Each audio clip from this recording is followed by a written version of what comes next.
Sudah-sudah lah tu KJ. Tak habis-habis lagi duk main politik lapuk Melayu terancam. Sebelum ni aku tengok kau tak masuk parti, aku nampak okey sikit lah. Cerdik sikit lah buat podcast.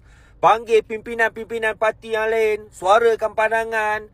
Nampak macam bijak lah. Seolah-olah cara pembawakan kau pada waktu podcast tu. Oh, kau ni politik yang matang. Tak main sentimen. Lepas tu menilai parti-parti ni mengikut prestasi dan pentadbiran. Tiba-tiba masuk UMNO balik dah. Melayu terancam lah dah.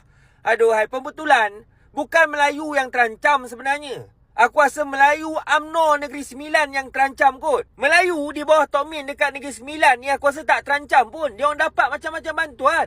Bantuan STR, bantuan SARA, One Off, Budi Madani, Sejati Madani, macam-macam lagi bantuan.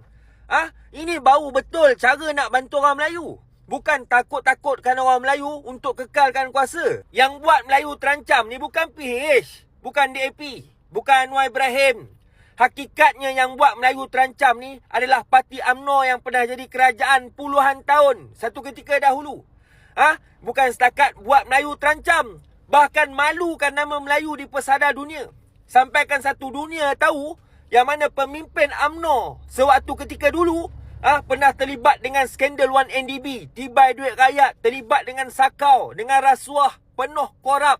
Itu kita tak cerita pasal Tanah Rizab Melayu lagi. Jadi orang UMNO ni tak payah sembang lah Melayu terancam. Semua orang tahu sejarah korang ni macam mana. Bukan orang tak tahu, cuma orang malas nak cakap je.